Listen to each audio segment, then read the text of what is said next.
Hello friends, welcome back to Anvesha channel. आज हम लोग देखेंगे पेपर 1 का प्रीवियस ईयर का जो क्वेश्चंस है, ठीक है, उसको हम लोग देखेंगे। ठीक है, तो सबसे पहले 2022 का जो क्वेश्चंस है, ठीक है, उन क्वेश्चन को देखेंगे। ठीक है, तो ये जो शिक्षण अभिवृत्ति है, ठीक है, तो इसी टॉपिक के अंतर्गत हम लोग जो प्रीवियस ईयर का जो क्वेश्चन है, ठीक है, उसी क्वेश्चन को मैंने लिया है।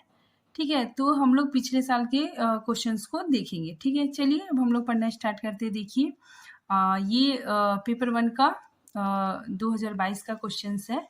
देखिए सबसे नंबर वन में देखिए, निम्नलिखित में से कौन से सहज वातावरण के तत्व है। ठीक है, तो देखिए निम्नलिखित में से कौन से सहज वातावरण के तत्व है, कौन कौन है। देखिए ऑप्शन, प्रेरक वातावरण का निर्माण, दूसरा व्यक्तिगत प्रयासों में शामिल होना, ठीक है, तीसरा सहयोगी टीम कार्य, और नंबर डी कक्षा के भीतर विनिमय गतिविधियां, ठीक है, और नंबर ई निमग्नतापूर्ण श्रवण। ठीक है, तो इसमें कौन ऑप्शन होगा।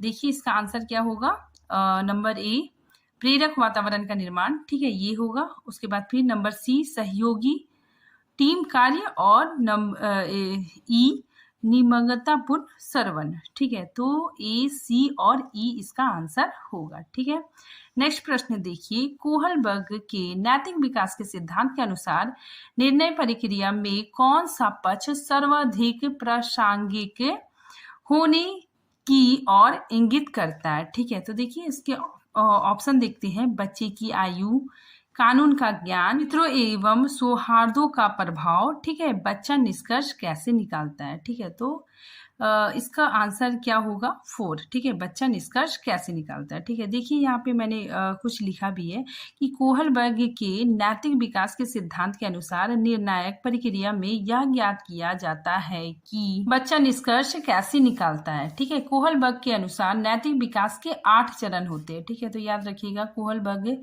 के अनुसार नैतिक विकास के 8 चरण होते हैं। ठीक है, इसी अवस्था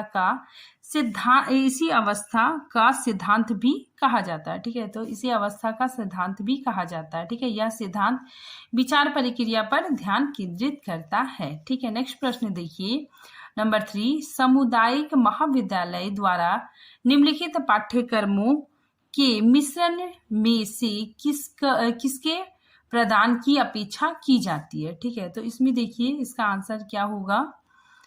ये सब ऑप्शन आप लोग पढ़ लीजिए। ठीक है, हम डायरेक्ट इसका आंसर बताते हैं क्योंकि वीडियो काफी लंबा हो जाएगा। तो इस प्रश्न का आंसर क्या होगा, ज्ञान, तकनीकी और मृदुल कौशल। ठीक है, नेक्स्ट प्रश्न देखिए, राष्ट्रीय ज्ञान आयोग के प्रमुख विचार विषय निम्नलिखित में से कौन से है। ठीक है, तो इसका ऑप्शन आप लोग पढ़ लीजिए। ठीक है, हम इसका करेक्ट आंसर बताते हैं। ठीक है, तो इसका आंसर क्या होगा, नंबर सी, डी और ई। ठीक है, देखिए क्या क्या होगा, विज्ञान और प्रौद्योगिकी प्रयोगशालाओं में ज्ञान सृजन को प्रोत्साहन। ठीक है, नेक्स्ट नंबर डी कृषि एवं उद्योग के क्षेत्र में ज्ञान अनुप्रयोगों को प्रोत्साहन। ठीक है, फिर नंबर ई 21वीं सदी की चुनौतियों का सामना करने के लिए शिक्षा पद्धति में उत्कृष्टता का निर्माण। ठीक है, तो इस प्रश्न का आंसर सी डी ई होगा। ठीक है, तो इसमें क्वेश्चन ही पूछा गया था कि राष्ट्रीय ज्ञान आयोग के प्रमुख विचार विषय निम्नलिखित में से कौन से है, तो कौन से है, सी, डी और ई। नेक्स्ट प्रश्न देखिए, निम्नलिखित में से कौन शिक्षक केंद्रित विधि के अंतर्गत नहीं आता है। ठीक है, इसमें नहीं क्वेश्चन है, तो इसमें पूछा जा रहा है कि कौन सा शिक्षण केंद्रित विधि के अंतर्गत नहीं आता है। ठीक है, तो कौन कौन है देखिए, निर्देशन, ठीक है, टीम शिक्षण, ठीक है, जांच उपागम और व्याख्यान विधि। ठीक है, तो इसका आंसर क्या हो जाएगा, जांच उपागम। ठीक है, जांच उपागम। ठीक है, यहाँ पे देखिए जो जांच उपागम है ये बाल केंद्रित शिक्षा के अंतर्गत आता है। ठीक है, जबकि निर्देशन, टीम या दल शिक्षण एवं व्याख्यान विधि शिक्षा केंद्रित मानी जाती है। ठीक है, तो इसका आंसर जांच उपागम होगा। ठीक है, नेक्स्ट प्रश्न देखिए, निम्नलिखित में से किसे गैर वाचिक संप्रेषण के रूप में श्रेणीबद्ध किया जा सकता है। ठीक है, तो देखिए गैर वाचिक का मतलब क्या होता है कि वक्ता के शरीर के हाव भाव के बारे में, ठीक है, मतलब वो शब्द से कुछ मतलब मुंह से कुछ ना बोले, ठीक है, मतलब उसका एक्सप्रेशन से पता चल जाए। ठीक है, तो यहाँ पे बताया जा रहा है कि निम्नलिखित में से किसे गैर वाचिक संप्रेषण के रूप में श्रेणीबद्ध किया जा सकता है। ठीक है, तो कौन कौन है देखिए, मनोहर स्वर, तो मनोहर स्वर नहीं होगा, ठीक है, क्योंकि इसमें आवाज हो रहा है। ठीक है, तो हमें मतलब मुंह से आवाज ना निकले, सिर्फ एक्सप्रेशन हो। तो देखिए इसमें इसका आंसर क्या होगा, बी सी डी। ठीक है, तो भंगिमाएं, ठीक है, भंगिमाएं मतलब क्या होता है कि मतलब फेस का एक्सप्रेस बनाना। ठीक है, संकेत भी आ जाएगा, चेहरे की अभिव्यक्ति भी आ जाएगी।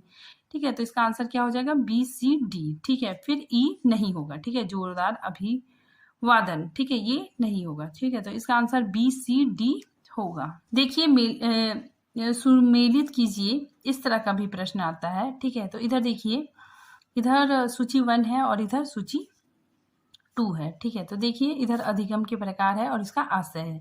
ठीक है, सबसे पहले तथ्यपरक अधिगम। ठीक है, देखिए इसको मैंने मेल कर दिया है। तो पहला का आंसर क्या होगा, तथ्यपरक अधिगम का, इस अधिगम का उपयोग व्यक्तित्व के सुसंगत चिंतन, ठीक है, इसका आशय क्या होगा, सुसंगत चिंतन के विकास हेतु किया जाता है। ठीक है, नेक्स्ट देखिए सहचर अधिगम। ठीक है, इस अधिगम का उपयोग अधिक गहन तरीके से, ठीक है, परिशुद्ध तरीके से सूचना के साथ संबद्ध करने हेतु किया जाता है। ठीक है, नेक्स्ट देखिए संकलनात्मक अधिगम। ठीक है, इसका आंसर क्या होगा, इसका आशय क्या होगा कि इस अधिगम का उपयोग सूचना को तार्किक संगठित करने हेतु किया जाता है। ठीक है, नेक्स्ट देखिए परिक्रियात्मक अधिगम।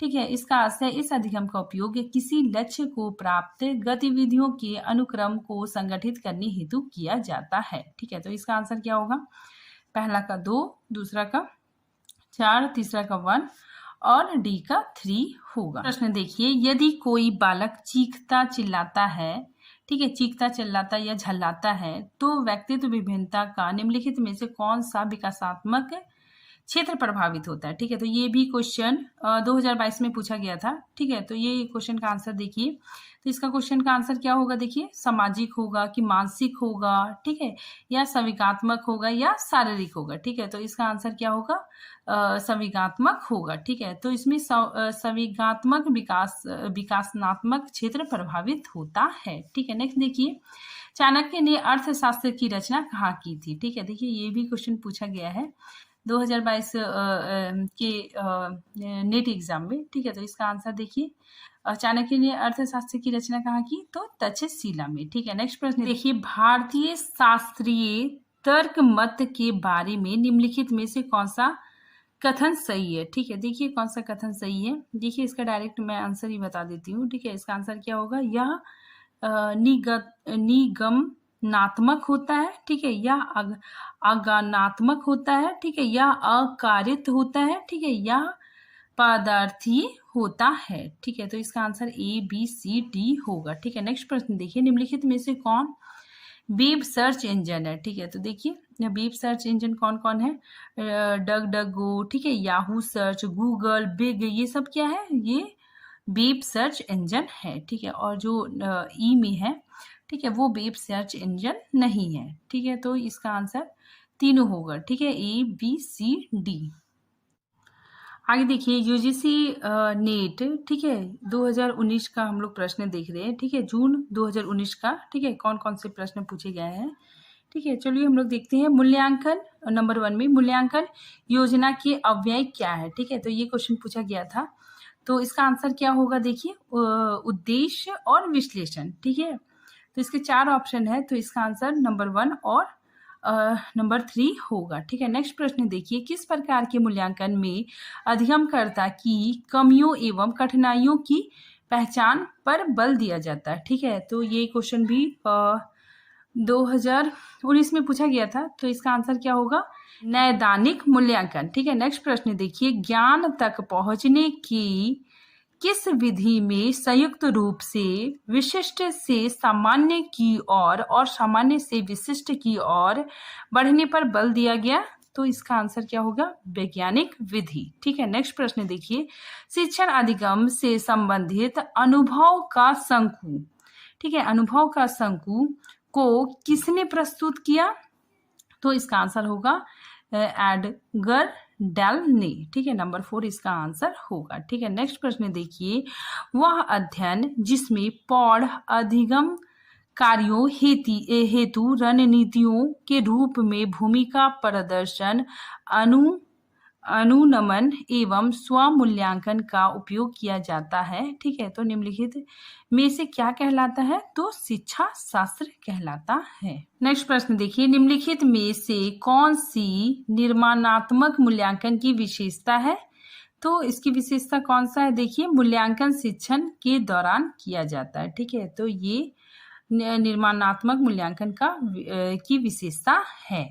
ठीक है, नेक्स्ट देखिए, बोलते हुए सोचने की पद्धति। ठीक है, बोलते हुए सोचने की पद्धति क्या होती है? देखिए, इसका आंसर है अधिगमकर्ता की रणनीति और निष्पादन की जांच के लिए प्रयुक्त तकनीकी। ठीक है, नेक्स्ट देखिए, नैदानिक मूल्यांकन से सुनिश्चित होता है। ठीक है, तो नैदानिक मूल्यांकन से क्या सुनिश्चित होता है? देखिए, अनुदेशन के दौरान अधिगम में विद्यमान समस्या के कारणों और उसका समाधान। ठीक है, तो नैदानिक मूल्यांकन में हम लोग पढ़े भी हैं कि इसमें क्या होता है? समस्याओं का निदान होता है। ठीक है, समस्याओं का समाधान होता है। ठीक है, तो इसका आंसर नंबर बी होगा। आगे देखिए, ये भी मतलब सुमेलित कीजिए ही है। ठीक है, तो सुमेलित कीजिए में हम लोग देखते हैं। ठीक है, इधर देखिए स्तंभ ए है। ठीक है, और इधर स्तंभ बी है। ठीक, तो इसका हम लोग मिलाप करते हैं। ठीक है, सबसे देखिए व्याख्यान विधि। ठीक है, व्याख्यान विधि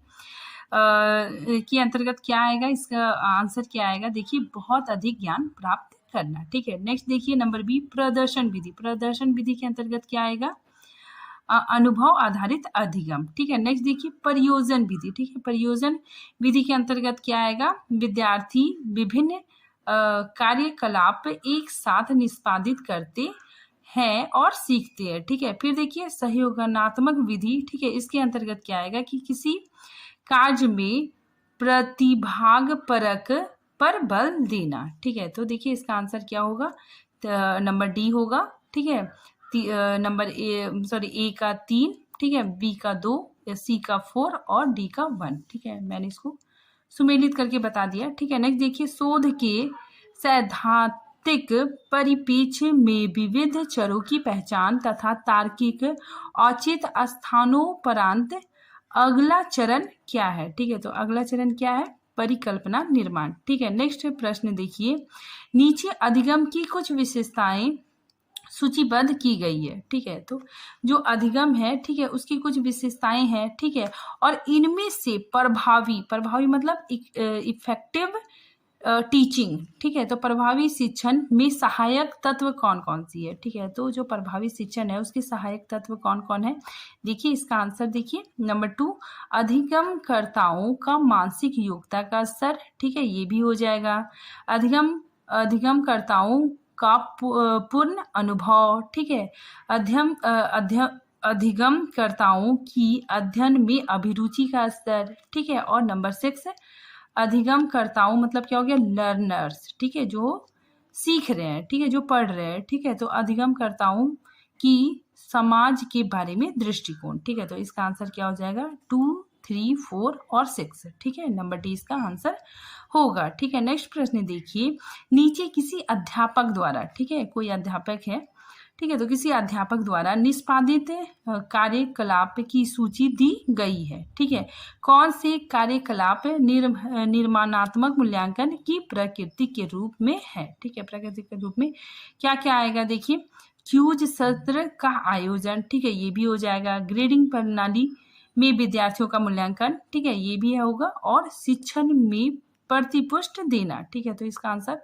नंबर बी होगा। ठीक है, 2, 3 और 4। नेक्स्ट प्रश्न देखिए, जिन पियाजे के संज्ञानात्मक विकास सिद्धांत के अनुसार किशोर विद्यार्थी विकास के किस चरण में होते हैं?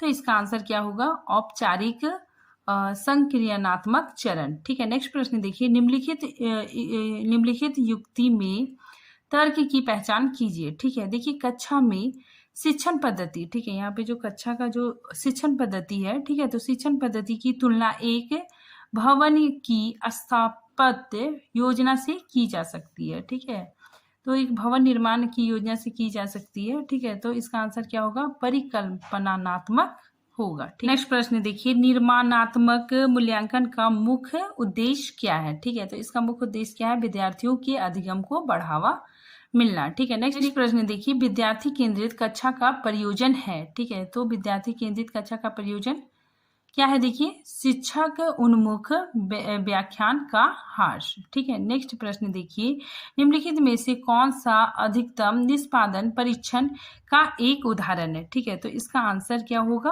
अभिक्षमता परीक्षण होगा। ठीक है, नेक्स्ट प्रश्न देखिए, नीचे दी गई सूची में कौन सी रणनीतियां प्रत्यक्ष शिक्षण से संबंधित है? ठीक है, तो देखिए इसका आंसर क्या होगा? उदाहरण और व्याख्यान प्रदान करना। ठीक है, फिर नंबर 4 अविच्छनात्मकता और पुनः प्रस्तुतिकरण। ठीक है, और नंबर 5 अभ्यास एवं परिपुष्ट प्रदान करना। ठीक है, तो इसका आंसर नंबर सी हो जाएगा। ठीक है, पहला, चौथा और पांचवा। यूजीसी नेट, ठीक है, 2018 के प्रश्नों को देखते हैं। ठीक है, यूजीसी नेट दिसंबर 2018 के प्रश्नों को देखते हैं। ठीक है, देखिए नीचे विभिन्न शिक्षण अधिगम संदर्भ में प्रयुक्त निर्माणात्मक और संकलनात्मक मूल्यांकन प्रक्रियाओं की लक्षणात्मक विशेषता दी गई है। ठीक है, देखिए इसमें कौन कौन सी विशेषताएं हैं? देखिए इसका आंसर, इसका उपयोग क्षमता एवं गुणवत्ता में सुधार के लिए किया जाता है। ठीक है, फिर नंबर 4 देखिए, इसका प्रयोग अनुदेशनात्मक की अवधि में किया जाता है। ठीक है, और नंबर 6 यह शिक्षक तथा विद्यार्थी दोनों की सहभागिता पर आधारित होता है। ठीक है, तो इसका आंसर 2, 4 और 6 होगा। ठीक है, नेक्स्ट प्रश्न देखिए, एक कक्षा में श्रव्य भाषिक शिक्षण सहायक सामग्री के प्रयोग का उद्देश्य छात्रों को निम्नलिखित में से किसके विकास में मदद करता है? ठीक है, तो जो श्रवण भाषिक मतलब सिर्फ सुनना, ठीक है, लेक्चर विधि हो गया, तो जो सुनना होता है, ठीक है, श्रवण भाषिक शिक्षण सहायक सामग्री, ठीक है, इसमें क्या क्या मतलब मदद करता है? ठीक है, तो इसका आंसर क्या होगा? श्रवण और भाषा कौशल। ठीक है, नेक्स्ट प्रश्न देखिए, शिक्षार्थी के गुणों और विशेषताओं का मूल्यांकन के लिए निम्नलिखित में से कौन सा, ठीक है, कौन सा सर्वोत्तम उपकरण है? ठीक है, तो कौन सा सर्वोत्तम उपकरण है? तो सुर्खियां। ठीक है, तो इसका आंसर नंबर डी होगा। आगे का प्रश्न देखिए, नीचे दी गई सूची से शिक्षण को प्रभावित करने वाले कारक की पहचान कीजिए। ठीक है, तो देखिए इसको पुट में दिया हुआ है, तो इसका आंसर देखिए, और ठीक है, ये ऑप्शन आप लोग पढ़ लीजिएगा। ठीक है, हम डायरेक्ट आंसर ही बता रहे हैं क्योंकि वीडियो काफ़ी लंबा हो जाएगा। ठीक है, देखिए शिक्षण सहायक साधनों की उपलब्धता तथा उसका उपयोग। ठीक है, इसका आंसर ये होगा। और नंबर 4 शिक्षक की विषय संबंधी जानकारी। ठीक है, तो शिक्षक को अपने विषय संबंधी जानकारी होनी चाहिए। ठीक है, तो इसमें आप लोग क्वेश्चन समझ लीजिए, इसमें पूछा जा रहा है कि शिक्षण को प्रभावित करने वाले कारक, ठीक है, मतलब टीचिंग को प्रभावित करने वाले कारक कौन कौन से हैं? ठीक है, तो इसमें देखिए नंबर 4 है कि शिक्षक के विषय संबंधी जानकारी होनी चाहिए। ठीक है, शिक्षक को अपने विषय की पूरी जानकारी मतलब होनी चाहिए। ठीक है, फिर देखिए नंबर 6 शिक्षक का वाचक मतलब बोलना, ठीक है, तथा अवाचिक संप्रेषण कौशल होना चाहिए। ठीक है, तो शिक्षक में जो बोलने की कला है, ठीक है, और अपने भावों के द्वारा भी संप्रेषण कौशल होना चाहिए। ठीक है, तो इसका आंसर नंबर 1, 4 और 6 होगा। ठीक है, नेक्स्ट देखिए यूजीसी नेट जुलाई, ठीक है, जुलाई का 2018 का प्रश्न है। देखिए निम्नलिखित में से कौन सा कथ्य समुच्चय शिक्षण की प्रकृति और उद्देश्य पर उत्तम ढंग से विवरण प्रस्तुत करता है? ठीक है, तो देखिए इसका आंसर नंबर 1 होगा, शिक्षण और अधिगम अविच्छिन्न रूप से संबंधित। ठीक है, नंबर 3 देखिए समस्त शिक्षण का सरोकार छात्रों में कुछ इस प्रकार के रूपांतर को सुनिश्चित करने में होता है। ठीक है, और शिक्षण एक सामाजिक कृत है। ठीक है, जो शिक्षण है एक सामाजिक प्रक्रिया है। ठीक है, जबकि अधिगम एक व्यक्तित्व कृत है। ठीक है, तो इसका आंसर सी होगा, नंबर 1। ठीक है, 1, 3 और 6। आगे देखिए ये यूजीसी नेट नवंबर 2017 का प्रश्न है। देखिए नीचे दी गई सूची में से विद्यार्थियों के उन अभिलक्षणों को चिन्हित करें जो शिक्षण अधिगम प्रणाली को प्रभावित बनाने में सहायक होता है। ठीक है, तो इसमें बताया जा रहा है कि जो शिक्षण अधिगम प्रणाली को प्रभावित बनाने में सहायक होता है। ठीक है, तो कौन कौन है देखिए इसका आंसर, विद्यार्थी के विकास की अवस्था। ठीक है, ये हो जाएगा नंबर 4। फिर नंबर 5 विद्यार्थियों के खाने की आदत और शौक। ठीक है, और नंबर 6 विद्यार्थियों की धार्मिक संबद्धता। ठीक है, तो इसका आंसर नंबर 1 होगा 4, 5, 6। ठीक है, नेक्स्ट प्रश्न देखिए, निम्नलिखित में से कौन प्रभावी शिक्षण में प्रमुख व्यवहार है। ठीक है, तो इसका आंसर क्या होगा, अनुदेशनात्मक विविधता। ठीक है, आगे देखिए कथनों से भी प्रश्न पूछा जाता है। ठीक है, देखिए ए में क्या है कि सभी शिक्षण में अधिगम निहित होता है। ठीक है, और इसका तर्क, ठीक है, ये जो तर्क है इसका तर्क दिया हुआ है आर में कि अधिगम को उपयोगी होने के लिए उसे आवश्यक रूप से शिक्षण से व्युत्पन्न होना चाहिए। ठीक है, तो इसका आंसर क्या होगा, ए गलत है लेकिन आर सही है।